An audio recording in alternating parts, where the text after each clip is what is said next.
Journey to the end of the earth, पृथ्वी के अंतिम छोर तक की यात्रा।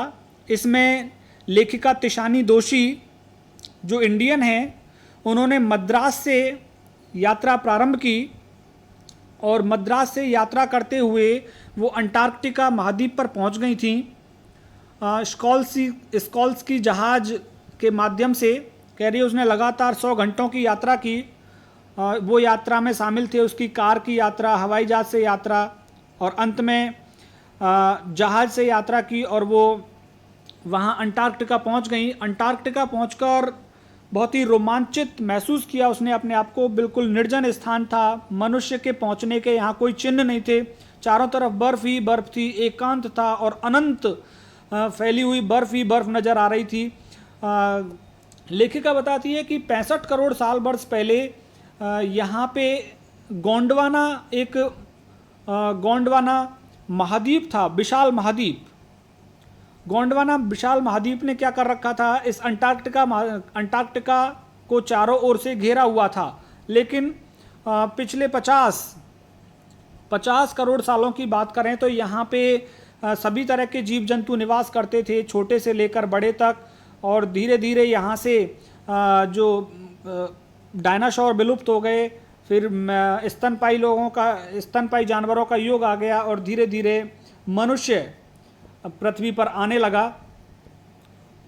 और किस तरह से वो कह रही है कि यहाँ पर 24 घंटे का दिन होता है अंटार्कटिका पर, और मैं जो मद्रास से आई हूँ वहाँ तो सूर्य बहुत निकलता है, बहुत तेज़ी से चमकता है, लेकिन यहाँ अंटार्कटिका पर पूरे दिन ही रहता है और बहुत भयंकर यहाँ सर्दी है। कह रही मेरे जैसे व्यक्ति को यहाँ ठहरना तो मुझे बिल्कुल हिला के रख देता है, ऐसा विचार भी कल्पनाओं में ऐसा मैं लेकर आती हूँ।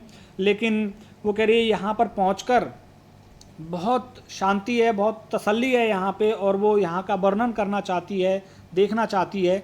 तो ये कुछ हमने पार्ट 1 में पढ़ा। पार्ट 2 हमने ह्यूमन इम्पैक्ट से स्टार्ट करना है, मानवीय प्रभाव। इम्पैक्ट मीन्स प्रभाव और ह्यूमन मीन्स मानवीय। तो मानवीय प्रभाव से हमें स्टार्ट करना है इसको। Human civilizations have been around for a paltry 12,000 years, barely a few seconds on the geological clock.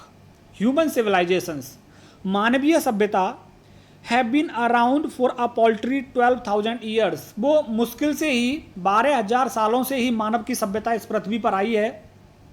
barely a few seconds, ये मुश्किल से कुछ ही सेकंड्स होते हैं ऑन द जियोलॉजिकल क्लॉक। यदि भूविज्ञान की घड़ी की बात करें तो 12,000 वर्ष मुश्किल से ही कुछ सेकंड होते हैं भूविज्ञान की घड़ी के, क्योंकि यहाँ तो 65 करोड़ वर्ष पूर्व की बात और 50 करोड़ वर्ष पूर्व की बात हो रही है। तो 12,000 वर्ष पहले ही मनुष्य की सभ्यता आई है इस पृथ्वी पर। इन दैट शॉर्ट टाइम, और इतने ही कम समय में, we have manage to create a quite ruckus, हमने बड़ा उथल पुथल मचा दिया है। हमको 12,000 वर्ष पृथ्वी पर आए हुए हैं मनुष्य को, और इन 12,000 वर्षों में ही क्या कर दिया हमने, रकस, उथल पुथल मचा दिया है। एचिंग अवर डोमिनेंस, हमने हमारी प्रभाव का एचिंग छाप छोड़ दिया है ओवर नेचर, प्रकृति पर। किस तरह से, विद अवर विलेजेस, हमने गांव बसा दिए हैं, टाउन्स, कस्बे बसा दिए, सिटीज़, शहर बसा दिए, मेगा सिटीज़, बड़े बड़े शहर बसा दिए हैं हमने 12,000 वर्षों के अंदर ही। The rapid increase of human populations has left us battling with other species for limited resources. The rapid increase of human populations, मानवीय जनसंख्या की तीव्र वृद्धि, हैज लेफ्ट अस, मानवीय जनसंख्या की तीव्र वृद्धि ने हमको छोड़ दिया है, बैटलिंग विद अदर स्पीसीज, दूसरी प्रजातियों के साथ युद्ध में, फॉर लिमिटेड रिसोर्सेज, क्योंकि सीमित संसाधन है इस प्रकृति में, और उन सीमित संसाधनों को प्राप्त करने के लिए मनुष्यों और दूसरी प्रजातियों में लगातार युद्ध होता रहता है। And the unmitigated burning of fossil fuels has now created a blanket of carbon dioxide around the world. And the unmitigated means निरंतर, बहुत ज़्यादा बर्निंग ऑफ फॉसिल फ्यूल्स, जो जीवाश्म ईंधन का हम जला रहे हैं, हैज नाउ क्रिएटेड, उस ईंधन के जलने से पैदा हो गई है, अ ब्लैंकेट ऑफ कार्बन डाइऑक्साइड, एक चादर छा गई है कार्बन डाइऑक्साइड की अराउंड द वर्ल्ड, इस संसार के चारों ओर। तो कह रहा है मनुष्य मानव सभ्यता ने आने से क्या हुआ है, लगातार ईंधन जलाया है और ईंधन जलाने से क्या हुआ है, कार्बन डाइऑक्साइड की चादर संसार पर छा गई है, which is slowly but surely increasing the average global temperature, जो धीमे धीमे लेकिन निश्चित ही लगातार वृद्धि कर रही है। किस चीज में, द एवरेज ग्लोबल टेम्परेचर, औसत वैश्विक तापमान में, कि ये कार्बन डाइऑक्साइड गैस औसत वैश्विक तापमान में निरंतर वृद्धि कर रही है। और ये तापमान में वृद्धि किस वजह से हो रही है, मनुष्य के, क्योंकि मनुष्य लगातार ईंधन जला रहा है। ईंधन जला रहा है तो क्या हो रहा है, कार्बन डाइऑक्साइड गैस की चादर छा रही है पूरी तरफ। Climate change is one of the most hotly contested environmental debates of our time. Climate change, जलवायु परिवर्तन, is one of the most hotly contested, बहुत ही ज्वलंत मुद्दा है, हॉटली कंटेस्टेड, बहुत ही ज्वलंत मुद्दा है पर्यावरणीय वाद विवाद का, ऑफ आवर टाइम, हमारे समय में। हमारे समय में पर्यावरणीय वाद विवाद का सबसे ज्वलंत मुद्दा है जलवायु परिवर्तन। और ये जलवायु परिवर्तन किससे हो रहा है, लगातार कार्बन डाइऑक्साइड गैस के बढ़ने से। Will the best Antarctica ice sheet melt entirely, क्या पश्चिमी अंटार्कटिका की बर्फ पूरी तरह से पिघल जाएगी। Will the Gulf Stream ocean current be disrupted, क्या गल्फ स्ट्रीम की महासागरीय धारा, ओशियन करंट, क्या गल्फ स्ट्रीम की महासागरीय धारा भी डिसरप्टेड, वो इधर उधर भटक जाएगी, कहीं और चली जाएगी वो धारा बह करके। Will it be the end of the world as we know it, क्या संसार समाप्त हो जाएगा जैसा कि हम जानते हैं। मे बी नॉट, हो भी सकता है संसार समाप्त, नहीं भी हो सकता है। Either way Antarctica is a crucial element in this debate, दोनों ही तरीके से अंटार्कटिका एक महत्वपूर्ण बिंदु है इस वाद विवाद का। Not just because it is the only place in the world, केवल इसलिए नहीं कि संसार का ये एकमात्र स्थान है, which has never sustained a human population, जिस पर मानव की जनसंख्या कभी फली फूली ही नहीं है, कि मानव की जनसंख्या जिस महाद्वीप पर रही नहीं है, ये वो एकमात्र स्थान इस वजह से नहीं कि मानव जनसंख्या यहाँ पर रही नहीं है, इसलिए महत्वपूर्ण नहीं है ये। And therefore remains relatively pristine in this respect, और इस कारण से ये जो अंटार्कटिका है बिल्कुल तरोताज़ा रहा है, क्योंकि मानव जनसंख्या यहाँ पे रही नहीं है अंटार्कटिका पे, इसलिए यहाँ की चीज़ों से छेड़छाड़ मनुष्य ने की नहीं है, तो मनुष्य यहाँ पर कोई छाप नहीं छोड़ी है, केवल इसीलिए ये महत्वपूर्ण नहीं है।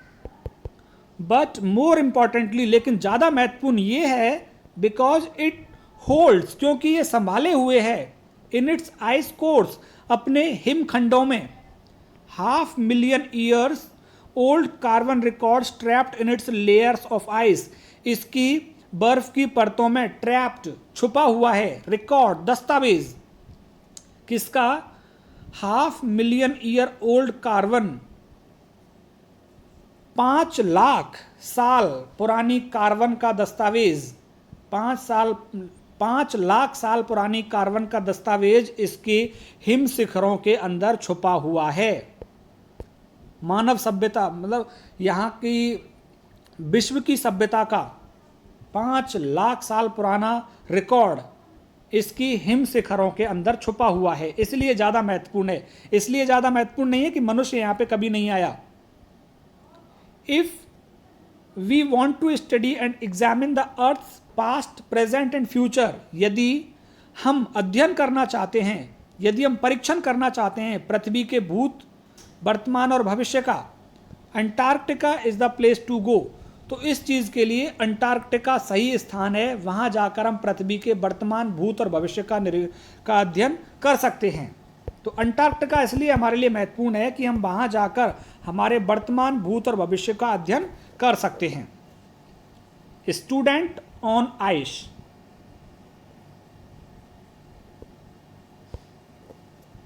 स्टूडेंट्स ऑन आइस, बर्फ पर विद्यार्थी, हिम पर विद्यार्थी, द प्रोग्राम, ये एक कार्यक्रम है कि इस हिम पर विद्यार्थियों को ले जाया जाता है, लाया जाता है वहाँ सीखने के लिए।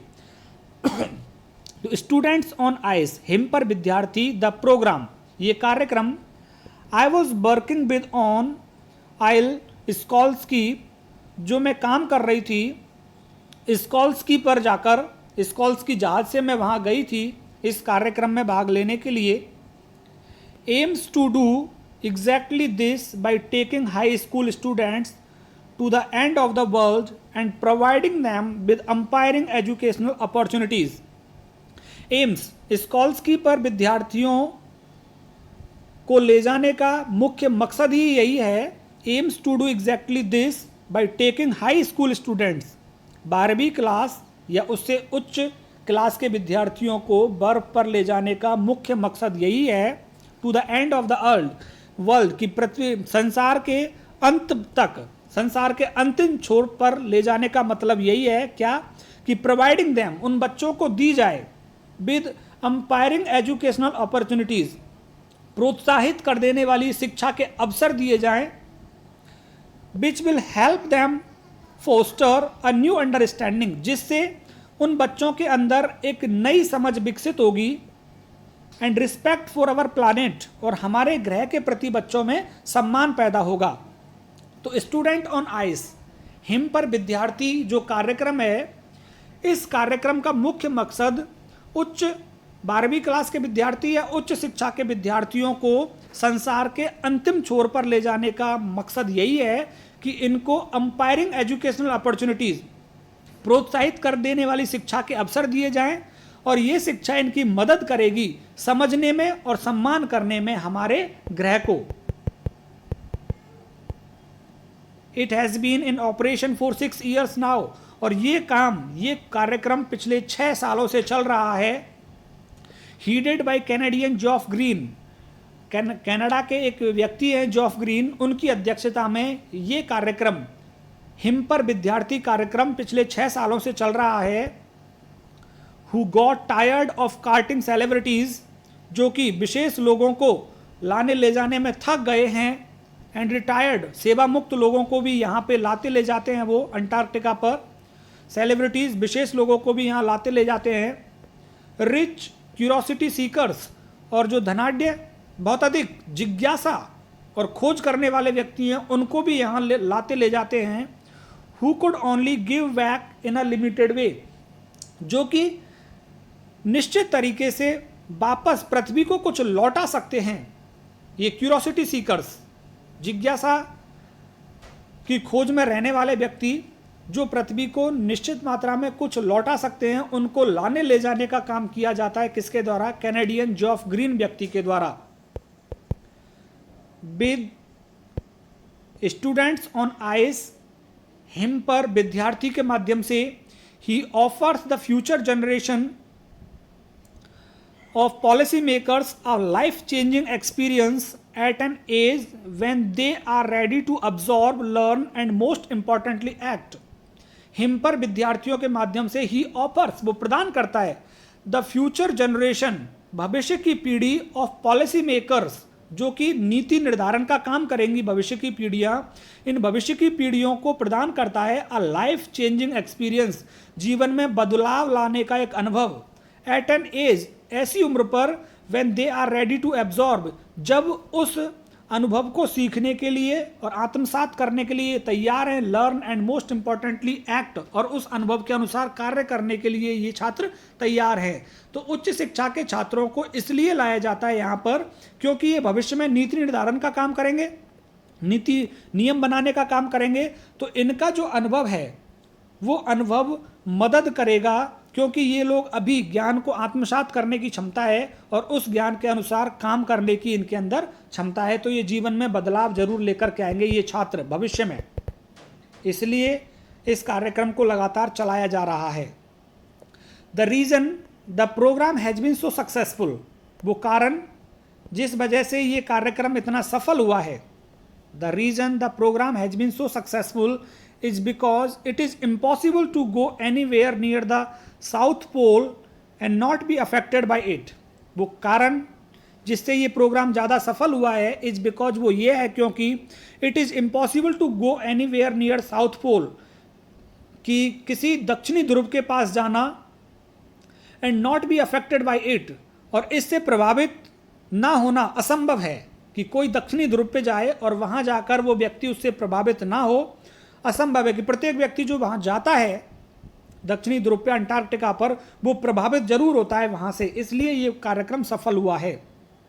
It is easy to be blase about polar ice caps melting while sitting in the comfort zone of our respective latitude and longitude.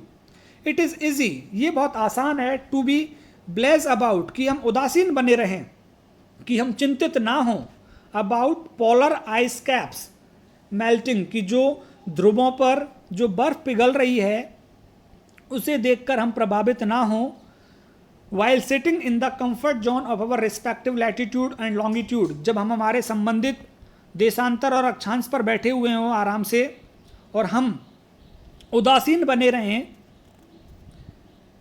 आसानी से हम उदासीन बने रह सकते हैं पिघलती हुई बर्फ के प्रति यदि हम अपने अक्षांश और देशांतरों पर चुपचाप बैठे हुए हैं। But when you can visibly see glacier, लेकिन जब तुम सामने देखते हो बर्फ को रिट्रीटिंग पिघलते हुए एंड आइस सेल्व्स कोलैप्सिंग, और जब तुम हिमखंडों को समाप्त होते हुए देखते हो, यू बिगन टू रियलाइज, तुम ये महसूस करना शुरू करते हो, the threat of global warming is very real, कि जो वैश्विक तापमान का जो खतरा है वो वास्तव में वास्तविक है। तो कह रहा है कि तुम चुपचाप बैठ कर के अपने घर पे उदासीन हो सकते हो पिघलते हुए हिम ग्लेशियर्स के प्रति, लेकिन जब तुम वहाँ जाकर के देखते हो इन हिम ग्लेशियर्स को पिघलते हुए, हिम भूखंडों को पिघलते हुए देखते हो, तो तुमको अंदाज़ा लग जाएगा कि जो ये वैश्विक तापमान का जो खतरा है वो वास्तविक है। Antarctica because of her simple ecosystem, Antarctica अपने सामान्य पारिस्थितिक तंत्र की वजह से एंड लैक ऑफ डाइवर्सिटी, और जीव विविधता की कमी की वजह से, is the perfect place to study, ये अध्ययन करने का उपयुक्त स्थान है। How little changes can have big repercussions, कि किस तरह से छोटे छोटे परिवर्तन वातावरण में कैन हैव ला सकते हैं बिग रिपरकशंस, बुरा परिणाम, बुरा प्रभाव छोड़ सकते हैं, कि छोटे छोटे परिवर्तन यदि वातावरण में होते रहे तो वो बहुत बुरा परिणाम और प्रभाव हमारे ऊपर छोड़ सकते हैं। इस चीज़ का अध्ययन यहाँ आसानी से किया जा सकता है। टेक द माइक्रोस्कोपिक फाइटोप्लैंक्टन, आप सूक्ष्म फाइटोप्लैंक्टन का उदाहरण ले सकते हैं। फाइटोप्लैंक्टन एक घास है, दोज ग्रासेज ऑफ द सी, समुद्र की ये घास, दैट नरिशेज एंड सस्टेन, जो पालन पोषण करती है और संभाले रखती है the entire southern oceans food chain, दक्षिणी समुद्र की पूरी खाद्य श्रृंखला को संभाले रखती है और वहाँ के जीव जंतुओं का पालन पोषण करती है ये घास। These single cell plants use the sun's energy to assimilate carbon and synthesize organic compounds in that wondrous and most important of process called photosynthesis. These single-celled plants, ये एक कोशिकीय पादप use the sun's energy, सूर्य की ऊर्जा का, सूर्य के प्रकाश का उपयोग करता है to assimilate carbon, कार्बन को सोखने में, कार्बन को एब्जॉर्ब करने में, and synthesizes, और फिर उत्पन्न करता है ऑर्गेनिक कंपाउंड, जैविक यौगिक उत्पन्न करता है।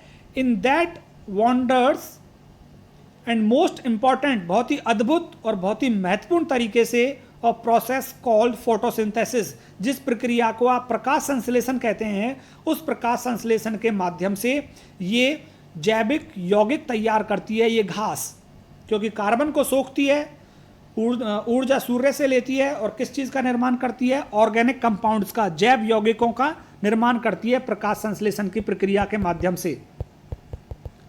साइंटिस्ट्स वार्न दैट वैज्ञानिक चेतावनी देते हैं कि a further depletion in the ozone layer will affect the activities of phytoplankton, कि थोड़ी सी और यदि ओजोन परत में कमी हो जाएगी, विल इफेक्ट, तो ये कमी प्रभावित करेगी, ओजोन परत की ये कमी प्रभावित करेगी the activities of phytoplankton, phytoplankton की क्रियाओं को ये प्रभावित करेगी। जो ये घास है जो बहुत मदद करती है वहाँ के जानवरों के लिए, समुद्र के जानवरों के लिए, तो ये फाइटोप्लैंक्टन प्रकाश संश्लेषण की प्रक्रिया को पूरी तरह से प्रभावित करेगी यदि ओजोन परत कम हो गई तो, विच इन टर्न विल अफेक्ट, और फिर ये किस चीज़ को प्रभावित करेगी, the lives of all marine animals, समुद्र के सभी जानवरों को प्रभावित, जीवन को प्रभावित करेगी, and birds of the region, और इस क्षेत्र के पक्षियों के जीवन को प्रभावित करेगी, and the global carbon cycle, और जो वैश्विक कार्बन चक्र है उस वैश्विक कार्बन चक्र को भी ये प्रभावित करेगी। In the parable of the phytoplankton, phytoplankton की कहानी में there is great metaphor for existence, जीवन का एक बहुत बड़ा अस्तित्व, रूपक अस्तित्व छिपा हुआ है, और वो क्या, take care of small things, छोटी छोटी चीज़ों की देखभाल कीजिए, and the big things will fall into place, बड़ी चीज़ें अपने आप सही हो जाएंगी, छोटी छोटी चीज़ों को आप ध्यान में रखिए, बड़ी चीज़ें आप सही हो जाएंगी। कहने का मतलब आप मिनट और घंटों को यदि बर्बाद नहीं करते हैं तो दिन आपके बर्बाद नहीं होंगे और आप उनका उपयोग करेंगे। तो छोटी छोटी चीज़ों को भी हम ध्यान में रखेंगे तो ग्लोबल वार्मिंग के खतरे से हम अपने आप को बचा सकते हैं। तो ये हमारा लेसन हुआ पार्ट सेकंड के रूप में। बने रहिए मेरे साथ मेरे YouTube channel English by Umesh गुरु पर। जल्द ही मैं इस लेसन के क्वेश्चन आंसर्स आपके साथ लेके आऊँगा। आप मेरे YouTube channel English by Umesh गुरु की प्लेलिस्ट को देखते रहिए, सारे उत्तर, प्रश्न उत्तर आपको वहीं पर मिलने वाले हैं। बहुत बहुत धन्यवाद आप सभी का, आप मेरे साथ